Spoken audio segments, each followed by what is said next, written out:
Mm, Perfect. So, hello everyone. We are in for what will likely be the last video for the month of November.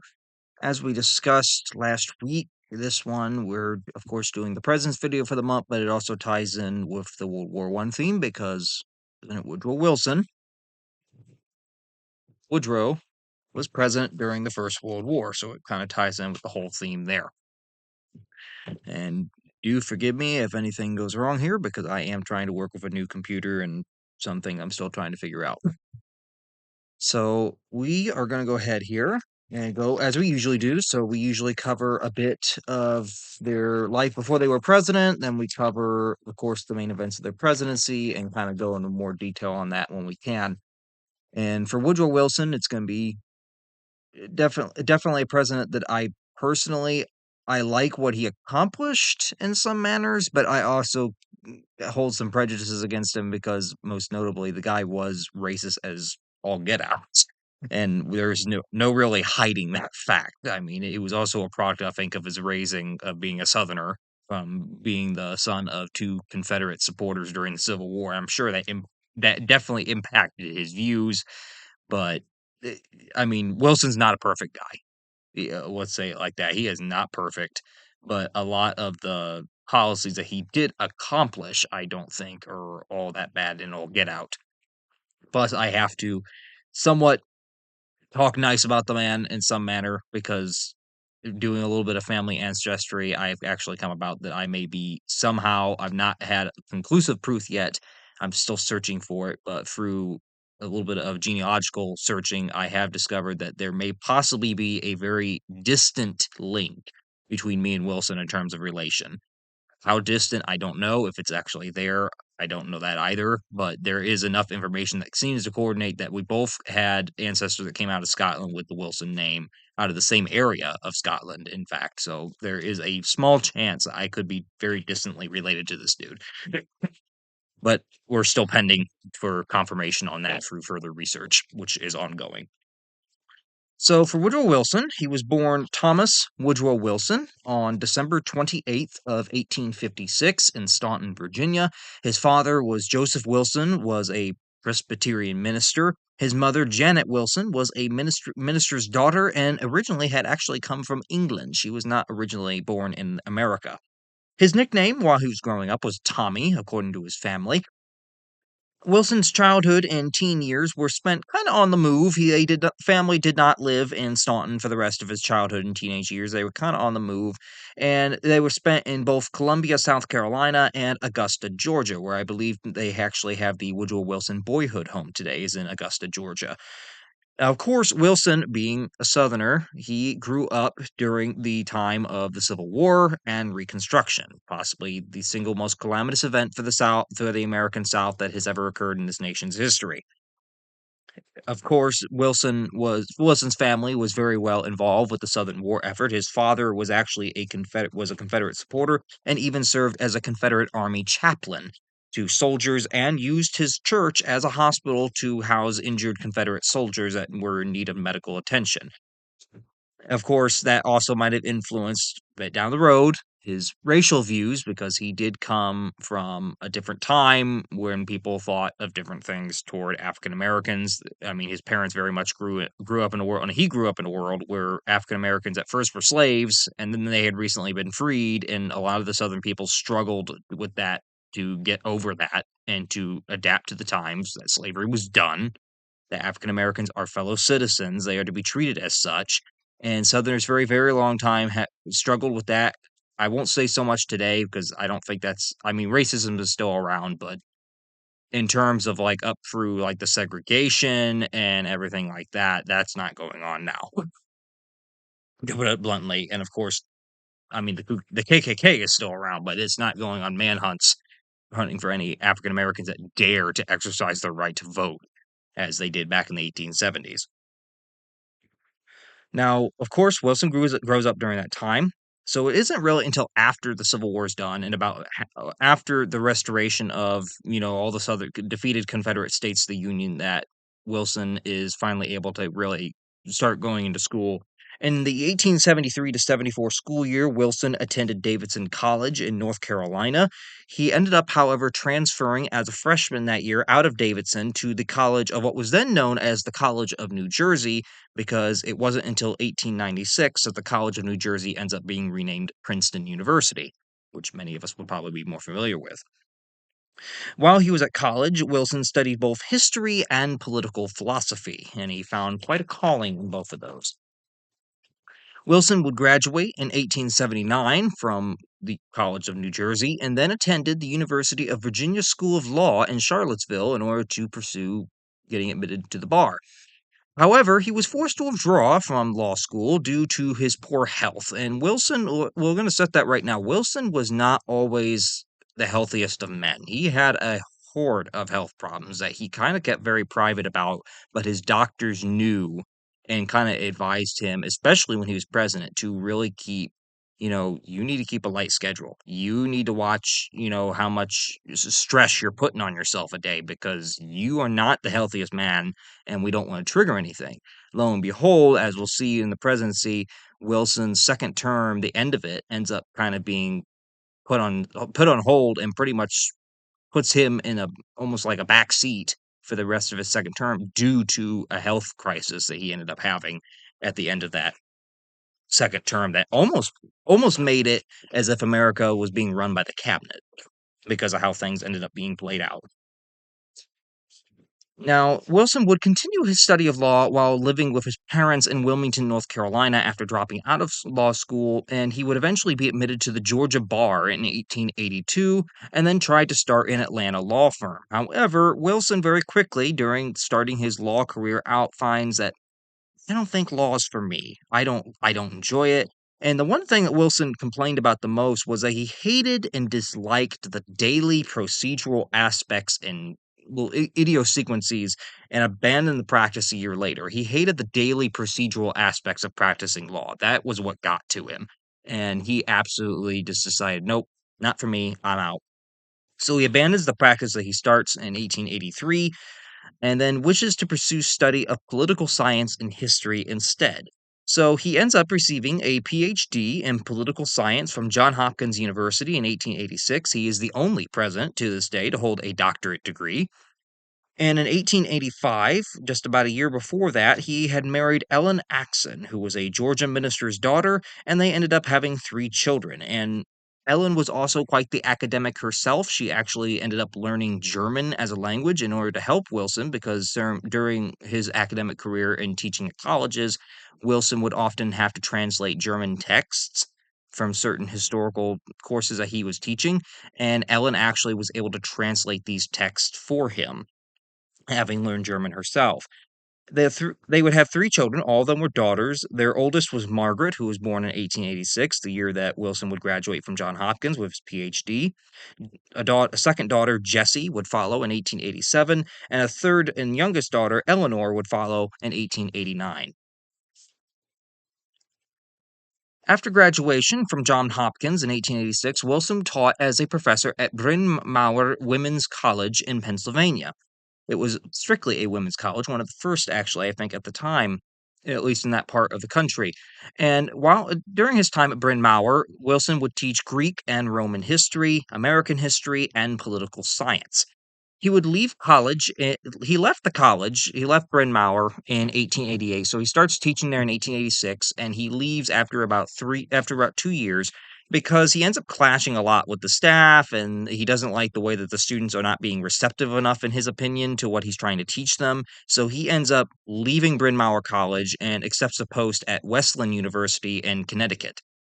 And he would stay there for another 2 years. And then in 1890, Wilson was hired by his alma mater of College of New Jersey, which it's still that at the time, as a professor of jurisprudence and politics, where he would remain for almost until about 1910 is where he would remain as a professor at Princeton.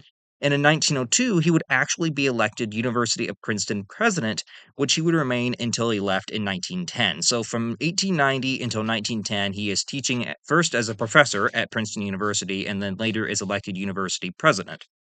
During his time as president of the university, He developed a national reputation for educational reform policies at the college. However, he did one thing that wasn't quite a reform was he did try to prevent black students from enrolling in Princeton, and to a large part actually succeeded in that goal. Let's see here. We have a good amount of images because Wilson is a very, very important president when you're trying to understand the 20th century and how that works out.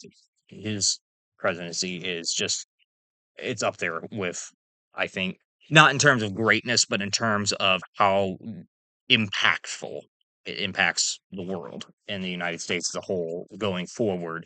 I think is very much said to be something that we can definitely attribute that it was something that needs to be remembered and something that definitely deserves to be given proper attention to. I know I have that image. Got an image somewhere in here when he was younger. Ah, I guess that must have been it. And we'll get that one out here soon. So here we have an image of Wilson when about the 1870s. This is probably about the time that he's going to college in College of New Jersey. This is about the 1870s. So this is a very young Wilson when he's only in his 20s. And I'll save those other two here for just a second. So he is president of Princeton University at his alma mater until 1910. And then also during his time at Princeton in 1902, Wilson would publish a 5-volume textbook entitled The History of the American People. And it was very much a general American history, except for the part that Wilson let a little bit of racism in there as well. Because when discussing the Civil War, Wilson very much painted this romanticized view of the Confederacy and described the KKK that was operating during the era of Reconstruction as, quote, roving knights errant. Basically saying they were these, shining knights in armor that were saving the Southern people and very oddly, in a not too altogether similar way to the way that Birth of a Nation, the film by D.W. Griffith, would show when that came out, would depict the KKK as kind of these knights in shining armor of the Confederacy, which ironically Wilson would actually show at the White House in 1915, and it would actually be the first motion picture ever showed at the White House. Unfortunately, it shared Wilson's view of the KKK and how they were portrayed in the aftermath of the Civil War and how the Confederacy kind of been this romanticized thing that was somehow great and grand and kind of entirely obliterates the fact, not obliterates it, but hides the fact that the Confederacy was founded primarily upon the preservation of slavery and always has been, always will be, despite what people try to claim, despite what people want to look at. All you got to do is look at the secession documents. Just anyone that wants to even try to argue that. Look at the secession documents, look at the secession ordinances that every one of those Confederate states put in, and every single one of them, in some manner, mentions slavery as a cause. But we'll stop that one right there because that is a whole nother debate that we've done before. I know that there's people that think that. So, using his notoriety, Wilson was elected governor of New Jersey in 1910 as a Democrat, which is expectable a lot. At this time, the Democrats, up until about the 1960s, had a very strong hold from the end of the Civil War until the 1960s. They have a very strong political hold on the South, on the southern states. And it's not expected that he would get governor of New Jersey because New Jersey is not a Democratic state by any means, not at least not every time. It can go back and forth a little bit. But what I mean is the fact that Wilson is a Southerner at heart. He was born in the South, raised in the South, grew up in the South. It's not surprising that he would identify with the Democratic Party because the Democrats had a very strong political hold on that region for almost a century. And it's not really surprising that he would identify as a Democrat when he got involved in actual politics. So in 1910, he gets elected governor of New Jersey. During his time as governor, he would fight machine politics and showed a tendency for progressive reform policies, something very akin to what former President Theodore Roosevelt, a Republican, had actually been wanting to do. He also garnered national recognition for his efforts, which kind of put him as a top contender for Democrats to possibly name as a wide known name in 1912 when the presidential election came up. So in 1912, Wilson did end up being nominated as the Democratic candidate for president. He selected Thomas R. Marshall, who was governor of Indiana, to be his running mate.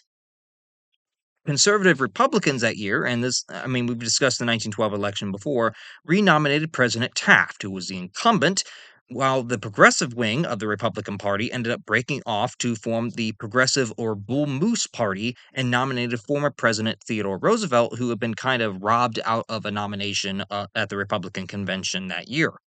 Wilson campaigned on liberal reform and managed to win due to the split Republican vote between Taft and Roosevelt. So the final election results from the 1912 election, there were 531 electors in the Electoral College. You needed 266, so just 4 less than you need today, which is 270 to win. Wilson won 435 of those electoral votes. It was a landslide win for Wilson back in 1912 for his first term. Roosevelt, the third party candidate, actually came in second with 88 electoral votes, while Taft, the incumbent, only got 8 electoral votes. He only got like 2 states, I think. Wilson secured 41.8% of the popular vote, and then Roosevelt 27.4% and Taft 23.2. So think about that.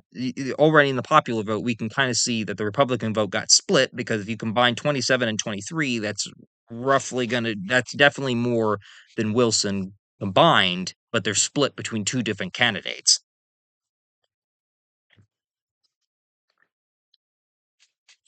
So that gets us to that point, which I'll show these now, I suppose, before we go into this. So now he's president. He's been elected president as of 1912, and Wilson will take office on March 4th of 1913. So here we have an image of Wilson in 1902 when he got not 19 that's not 1902. This was 1910 when he got to be governor of New Jersey. So this is an image of him during that time. And then here we have an image of Wilson along with his wife, his first wife, because he ends up getting remarried. He's one of only, I think, 3 presidents to actually marry in the White House. I can't remember if it's 3. Yeah. 3. Yeah, 3. John Tyler, Grover Cleveland, and him. So this is a picture of him and his first wife. So here's Wilson. Here's his first wife, Ellen. And then here are their 3 daughters. I know this one is Margaret because she had the glasses on. Margaret wore glasses much like her father, but I can't remember which one. I'm gonna guess the one on the far right behind her dad might be Eleanor just because she looks a little younger, but I'm not 100% certain. But that was the Wilson family in 1914, I believe. So Wilson was inaugurated, as we mentioned, on March 4th, 1913, at age 56. He is the last president to travel to an inauguration by horse and carriage. Most presidents after this will be using some sort of an automobile. So that is a presidential first. Once in office, Wilson largely made good on his campaign promises of progressive reform, which had kind of stalled under Taft because, mind you, Roosevelt had originally selected Taft because he thought that he would continue the progressive fight. But Taft very quickly aligned with Republican conservatives and very quickly did not do what Roosevelt had thought, and that's why Roosevelt had run against him in the first place.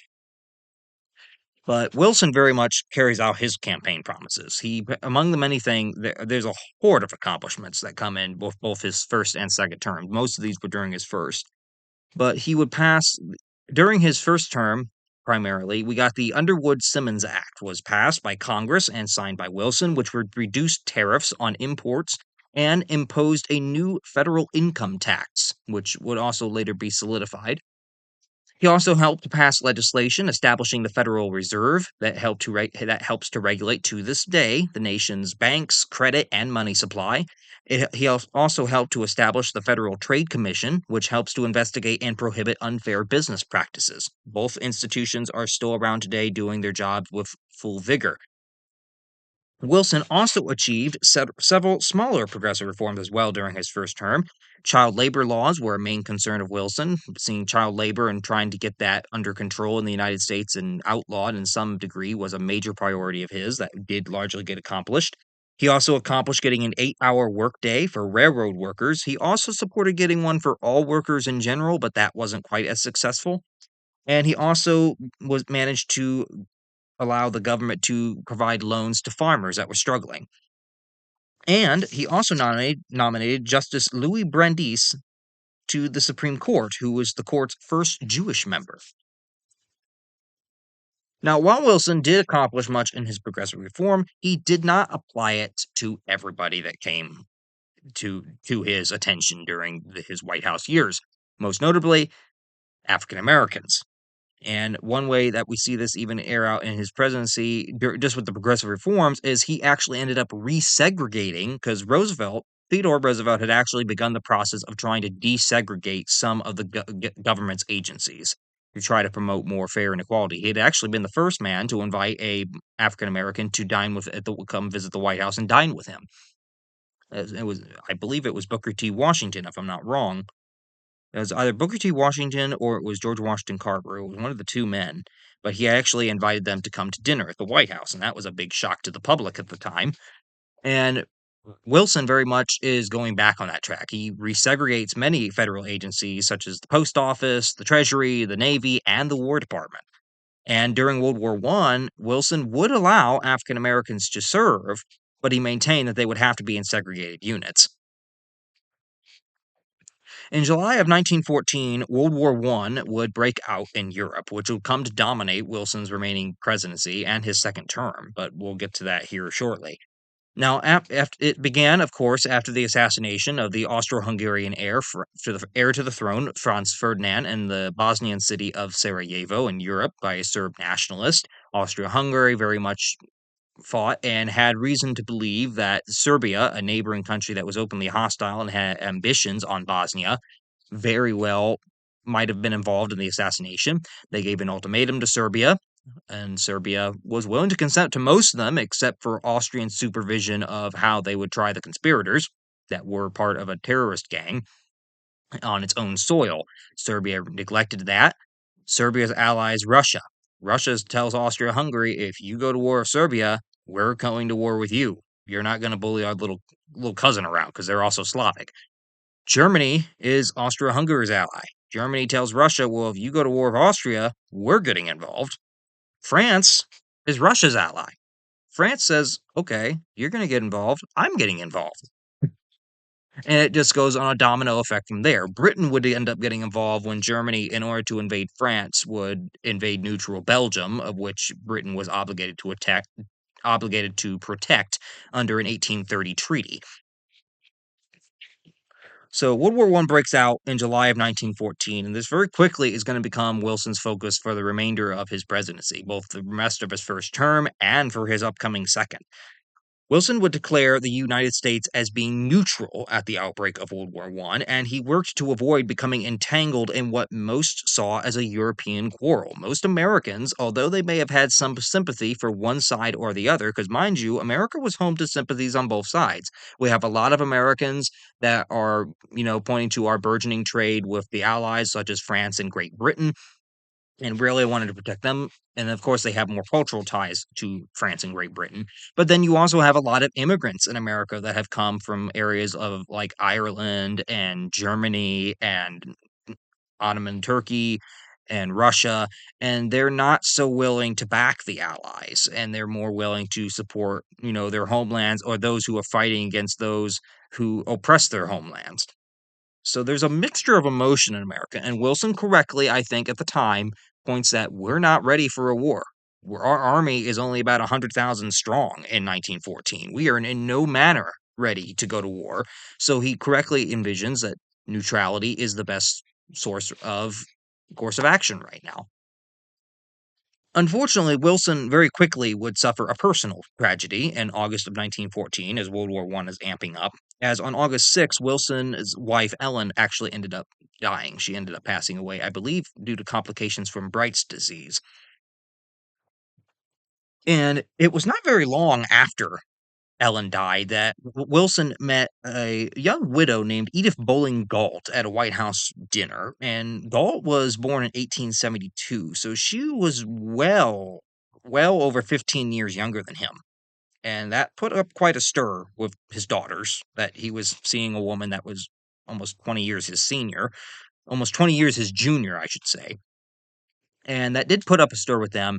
And initially, Edith actually did reject Wilson's advances on her and his desire to keep a relationship with her. But eventually, she kind of let up. And by December 18th of 1915, they ended up getting married in the White House. They became engaged in September of that year, and he married her on December 18th. So very quickly after Ellen dies, he comes off to me as one of those men that just doesn't like to be alone, and he ends up marrying a girl that's almost 20 years his junior.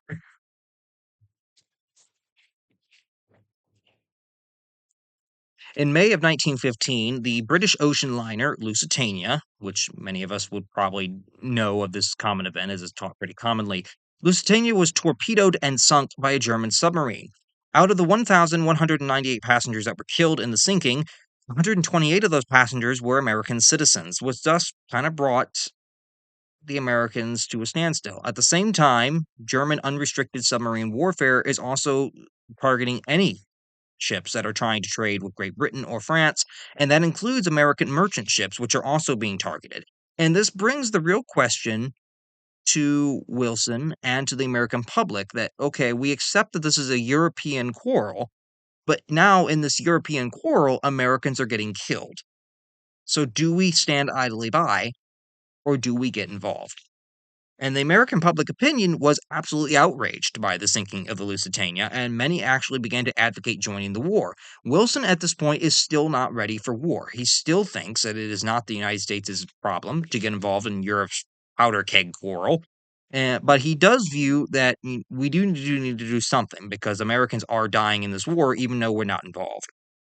So Wilson is able to get Germany to back off on its unrestricted submarine warfare campaign in late 1915, almost a few months after the sinking of the Lusitania, because Wilson pretty much is telling the Germans, if you continue this action, if you continue these actions in sinking our ships and not giving them fair warning, because traditionally, the way submarine warfare was supposed to work was a submarine was supposed to come, especially if it was an unarmed merchant ship, they were supposed to come up on it, order them to stop, of course, and they would have to give the crew fair warning that the submarine did intend to sink the ship and give the crew a chance to evacuate the ship. That way, when the ship was sunk by the submarine, there was no one on board and there was very few casualties.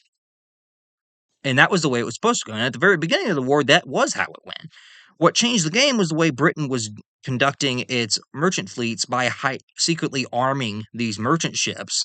So when these merchant ships were confronted by a German submarine, they all of a sudden were opening fire. And the Germans very quickly realized, okay, the British obviously don't care about the rules of parley anymore and giving these ships a safe chance to evacuate because now we're pulling up to them, we're doing what we're supposed to do under the laws of war, and they're opening fire on us. So the Germans rightfully correctly judged that if Britain can do this, so can we. Why do we need to stop the ships if we're going to sink them anymore? We can hide underwater and launch a torpedo and be done with it. Unfortunately, that ended up causing problems. Of course, there was a debate whether or not the Lusitania was carrying British live ammunition rounds. The British government maintained that it was not. However, in the 1980s, they did find ammunition rounds in the wreck of the Lusitania that would indicate it was carrying war material and thus could have been a liable war target. But of course, Britain wasn't going to let the United States know that because they're kind of trying to coerce the United States and coming in on the Allied side. Now, Wilson was able to get Germany to back off the submarine campaign, the unrestricted submarine warfare, just sinking ships at anyone that came near. He also quickly shifted his focus, however, to raids that were going on the U.S. Mexican border by Mexican revolutionary Pancho Villa, because the Mexican Revolution is going on. There's chaos in Mexico, and Pancho Villa had actually staged several raids across the U.S. Mexican border into New Mexico and embargoed several towns. So Wilson's more concerned with matters at home, but at the same time, he's trying to get Germany to back off a little bit and relieve some of the pressure that he's feeling abroad. He ends up sending General John Pershing with a detachment of American troops in 1916 to apprehend Villa but the efforts end up failing and they ended up being recalled by January of 1917. Wilson, however, did see in 1916 that there was a need that for the United States to start building up its armed forces. He sees the war going on in Europe and he's like, okay, at some point there is a chance we may have to get involved in Europe. It would be better that we're prepared and ready for it than to ignore it completely. And here's actually an image I didn't think of. This is actually Wilson's 1913 uh, victory in the Electoral College, just showing you the landslide sweep that he had. All the blue went for him, and all the green was actually Roosevelt, the third party candidate. And Taft only got those 2 states, as we mentioned. So it was a landslide victory in 1913. Now the question is, going into 1916, can Wilson repeat his victory in 1913 with such a large margin? So in 1916, Wilson and Marshall would once again head the Democratic ticket. Now, some Democrats were weary of Wilson, having begun to strengthen the military after 1915, because they're kind of saying, are you preparing for war? And it actually had caused, I believe, his Secretary of State, William Jennings Bryan, who had been run in previous presidential elections, it actually caused Bryan to actually resign from the cabinet because he opposed Wilson trying to arm the military because he thought, what are you doing, preparing for war? And Wilson's like, I'm not really aiming to go to war, but it's better to be prepared for it should something occur that brings us in than to ignore it completely. And very rapidly, Brian's like, nope, I'm out. Republicans hoped to reunite the conservative and progressive wings of the party in the 1916 election. They chose Supreme Court Justice Charles Evans Hughes as the presidential candidate for the party, and former Vice President Charles Fairbanks, who had been vice president under Teddy Roosevelt, as his running mate.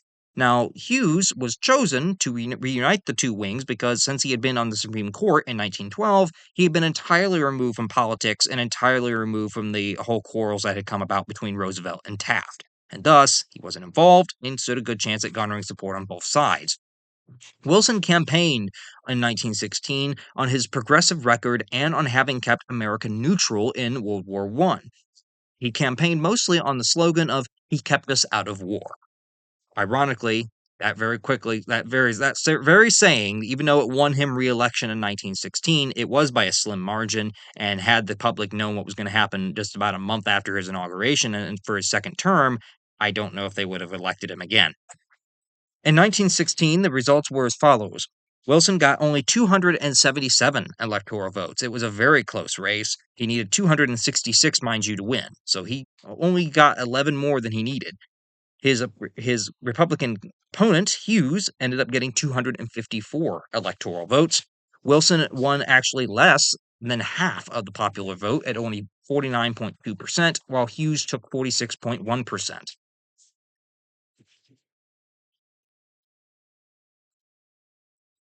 And while we're pertinent on here, this is another 2 images here that is pertinent.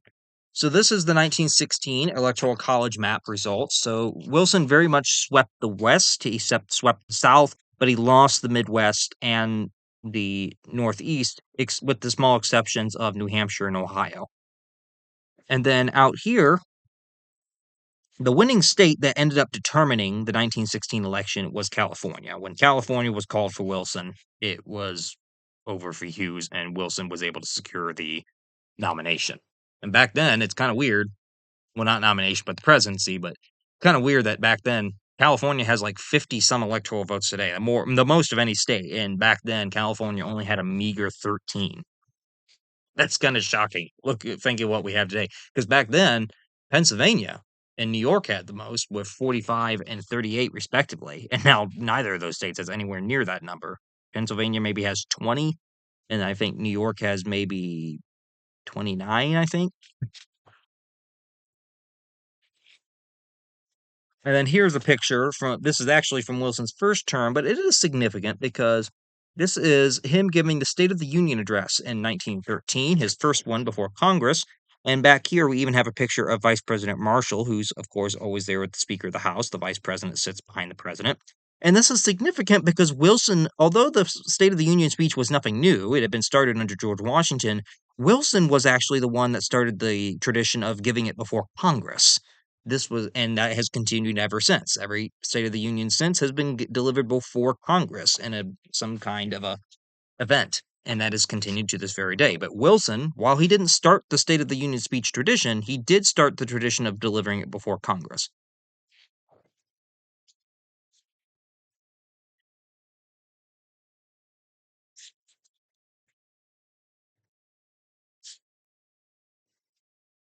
Sure. So, despite having won re election in 1916, Wilson does find that the war in Europe is looming ever larger. And the question of how long the United States can stay neutral in a conflict that seems to be right on its doorstep is becoming ever more evident. Ever more evident. And in February of 1917, Germany would kind of start tipping the scales toward war because it ended up resuming its unrestricted submarine warfare. Wilson's desire for neutrality would end up being completely shattered when he learned of the Zimmermann telegram in the next month in March, the very month of his second inauguration. And the Zimmermann telegram had been delivered to United States intelligence by British intelligence. It was meant to be sent from one of the German ambassadors to Mexico, Arthur Zimmermann, and it had been intercepted by the British, who pretty much controlled the transatlantic cable lines. And they had been able to get a copy of it, stop it from being sent from Mexico, and then send it to the United States. And what the Zimmermann telegram included was it was Germany offering an alliance with Mexico should the United States end up getting involved in the First World War, and claiming that if Mexico accepted a possible alliance with Germany, that Germany would help Mexico to reclaim the lost territories of Texas and New Mexico and Arizona that it had lost almost 100 or 70 some years before in the Mexican-American War of the 1840s. This When the Zimmermann telegram was made public, American public opinion rapidly almost switched on a dime against Germany. It went from being very, neutral stance, to not really wanting to get involved, to the blank with Germany. We're going to war.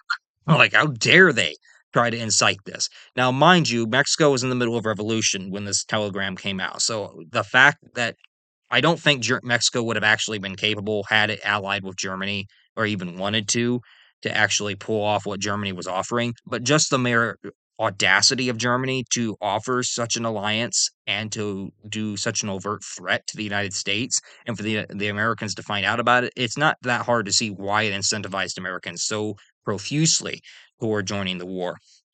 Wilson, seeing this way in public opinion and faced with the facts, ended up just concluding that war was inevitable at this point. And on April 2nd of 1917, not even a month after his second inauguration, he formally asked Congress to declare war on Germany, stating that, quote, "the world must be made safe for democracy." Congress would officially declare war on Germany on April 7th, and in December of 1917, Congress would also declare war on Austria-Hungary. The United States at this point is officially in World War I. Congress would subsequently pass draft bills immediately following the entry into the war to raise the military strength from a meager 108,000 troops that the United States had had in 1914 to an army of over 5 million just through draft. An American expeditionary force would also be organized and would end up arriving in Europe in about mid 1917, some as late as later that year, and some not until early 1918. So it was still going to take some time because although you're drafting a large army very quickly, you still got to train them. You got to train them, and you got to supply them, and you got to equip them, and everything else, and that takes time. So the United States is officially in World War One, but it's going to be a little bit before its troops get to Europe to help out with the fighting over there. And it would be under the command of John Pershing, who had led the Pancho Villa search in 1916, the year prior. On January 8th of 1918, Wilson would release his very famous peace proposals that were entitled The 14 Points. And these were Wilson's what he wanted the new world order to come about when peace was finally achieved. And we do have a summary here. I'll read from what the 14 points were, because they were kind of quick and easy to see what he's exactly wanting. And point number one, he wanted open diplomacy without secret treaties. No secret treaties should be done. Number two, economic free trade on the seas during war and peace, which had kind of got America involved in the war in the first place. 3. Equal trade conditions. 4. Decrease armaments among all nations. 5. Adjust colonial claims. 6. The evacuation of all Central Powers from Russia and allow it to define its own independence. 7. Belgium to be evacuated by the Germans and restored. Number 8. The return of Alsace-Lorraine region and all French territories to France. 9. The readjustment of Italian borders. Number 10. Austria-Hungary is to be provided an opportunity for self-determination and its peoples given the same. Number 11. Redraw the borders of the Balkan region. That creates Romania, Serbia, and Montenegro. Number 12. Creation of a Turkish state with guaranteed free trade in the Dardanelles. 13. The creation of an independent Polish state. And number 14, which was probably the most significant, is Wilson saw as a manner to try to prevent future world conflicts from breaking out, that there needed to be some kind of a organization for international cooperation, much like the United Nations today. And this is actually where the idea came from, was Wilson, because Wilson, as the 14th point, states that he wants the creation of a so-called League of Nations to kind of settle disputes with each other in a manner of diplomacy rather than war.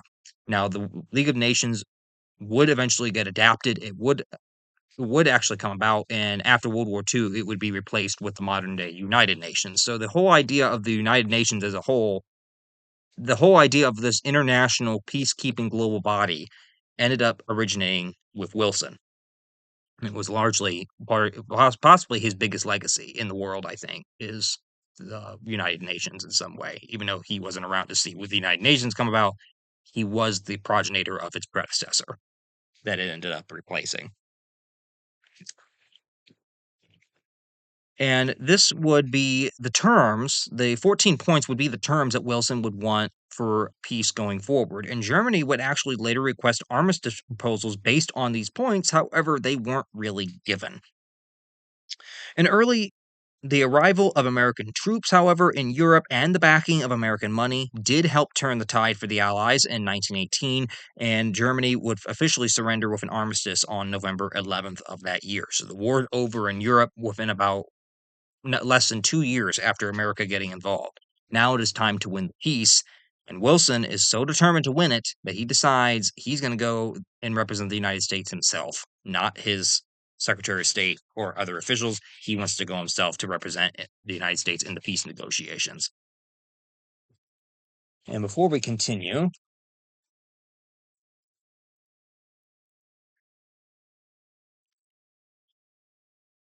just to kind of give you some idea of what's going on at home in World War One. One of the most prolific things was, since with all the men were going off to war, women for the first time were finding themselves in major job roles that were traditionally filled by men. And this is actually some women working in a factory during World War One here in the United States. That was a first for many women at the time.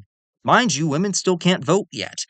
And they're very heavily pushing that, okay, if we can do a man's work while the men are away, we can sure as all get out be able to vote. There should be no reason why we can't. And women protesters did start hammering the Wilson administration for women's suffrage. And this was one such protest outside the White House in 1917 during the war, asking President Wilson, when will women get the right to vote? We're old enough, we can go work in the factories, we can do the job of men. We've proven that during this war effort. So when are we going to get the right to vote as men? And that would eventually end up happening in 1919 during Wilson's second term. In 1919, the 19th Amendment, it got passed by Congress, and then it was ratified in 1920. So it did happen during Wilson's term.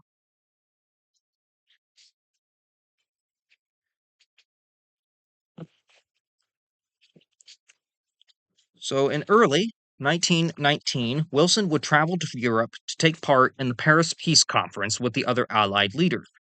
Unlike a lot of the Allied leaders, Wilson went to the conference not seeking any territory for the United States. He didn't go to the conference seeking any monetary concessions from defeated Germany, but he did consent to a lot of the harsh terms of Germany as a way of getting the League of Nations in. Because Wilson came to the conference wanting the peace to be based purely upon his 14 points. However, he quickly came to find out that all the other Allied powers pretty much had their own agendas and secret promises that they had made to each other during the war. And while they were willing to listen to and hear Wilson out, they weren't all that willing to actually carry out what he was saying, because in their argument, you've been in it for less than 2 years. In some of our cases, we've been fighting this the whole way through. So we'll respect what you have to say, yes, but we're not going to listen to you, probably. Britain was a little bit more willing than some of the Allied powers. The biggest firebrand of all, I think, of the Allied powers was definitely France. France had suffered the most during the 4 years of warfare, in which most of its western border was utterly destroyed. And France, I can't say I blame them, wanted correctly reparations and all sorts of punishment for Germany for having wreaked this war. And Wilson actually did manage to talk down France quite a bit from some of the harsher terms, but he still had to let them get through a lot of the other ones to get the Allies to agree to some of the other points of his 14 points plan, most notably for the inclusion of a League of Nations, which he did manage to accomplish. His requests also for self-determination of peoples did see the recognition by the Allies for Poland, Czechoslovakia, Yugoslavia, and Albania, as those new countries are now on the European map, partly because of Wilson's insistence that the Allies recognize them out of the right of the people to self-determine their fate. For his work in the peace talks, Wilson did earn a Nobel Peace Prize in 1920 after the Treaty of Versailles was signed in June by Germany, formally ending the war. However, his battle's not done yet. Although Germany signed the treaty, the United States now has to ratify it on its own end, so do all the other countries. And the other countries have no problem. In the United States, it's not the same story. I'll show you some images here that we have. Want to correlate to the peace conference talks. This is definitely one of our longer videos I think we've had for a president in a while. So here we have an image of just this kind of the situation when Wilson comes to the conference. He's got his 14 points in hand. That's what he expects the peace to be based on. But he comes to the conference and really comes face to face with all these competing claims that all these European allies have made with each other. And he quickly finds out, yeah, this ain't going to work. And it didn't, not as he had hoped. And maybe that's why we had a Second World War. I mean, it is a reason why we had a Second World War, was how harshly Germany got punished. But that's another thing we'll have to look at some point. And then here is an image of, we'll do this one first. This is Wilson with the other three big leaders at the Paris Peace Conference. So Wilson is right here. And then he's talking with the French Prime Minister, George Clemenceau. And you have the Italian Prime Minister, Vittorio Orlando, and the British Prime Minister, David Lloyd George. They were termed as the Big Four at the peace conference. And then here we have the image of Wilson returning home, ironically, I think on the very day that the Treaty of Versailles ended up being signed by Germany, and he's returning home in New York to the American people. And Wilson, when he went to Europe, he was actually greeted. He went on a tour of some of the countries, and he ended up being greeted by massive crowds over in Europe. He actually spent, I think, more time abroad than any other president did, or has since. So upon Wilson's return home, he urged the Senate to ratify the treaty, as the president can negotiate treaties according to the Constitution, but the Senate ultimately has to ratify them.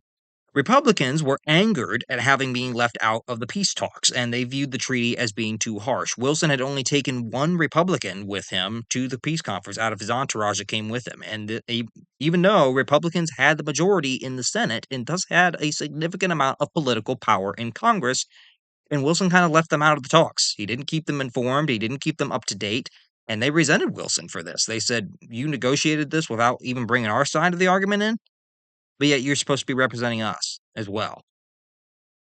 The Republicans really did not like the clause that stipulated that the United States would be obligated if it signed the Treaty of Versailles, it would also be joining the League of Nations. And they did not like the clause of the League of Nations that would obligate the United States to defend other League of Nations members against any aggressive acts by other nations. Wilson decided to take the issue to the people when the Senate's first ratification vote came to a failure.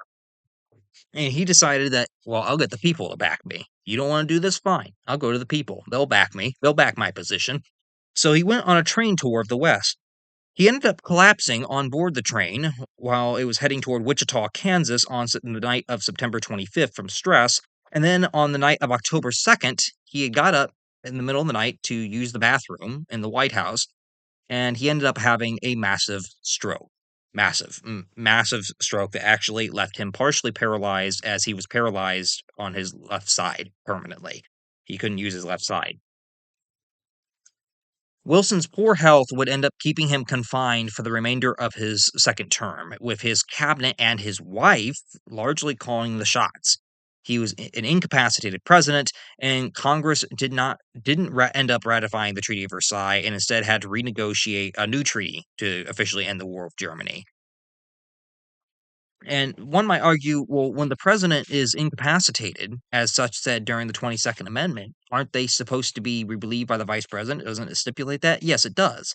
But the 22nd Amendment didn't exist in 1919 and 1920 when Wilson is having this going on. And although it's still widely thought of that, okay, Vice President Marshall should be the one to take over, Edith had a very controlling manner over her husband and over who he saw, who he talked to. And in a way, some scholars, I think, have argued that she may have acted in many ways as chief executive during those months, helping Wilson make decisions when it wasn't exactly her place to do so. It should have been more the vice president's deal.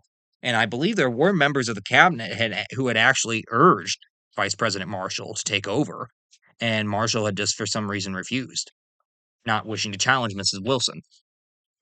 And this is an image of Wilson. This is actually the first image we have of him post his stroke that left him paralyzed on his left side. And Edith is beside him, his second wife. And what we notice out of this picture is she's holding the document for him because his left side is now paralyzed at this point. He can't use his left side, so he can't use his other hand to hold the document in place while he's writing on it. He would leave office on March 4th of 1921. Wilson had previously wanted to do a third term run, but Democrats under no circumstances were considering it given his health, and instead went for Ohio Governor James Cox and vice presidential running mate Franklin Roosevelt. Unfortunately, the Democrats would lose the 1920 election. Wilson would not have his party succeed that year. And his last official act as president had been inviting President elect Warren Harding to the White House on March 3rd, the day before the inauguration, for tea.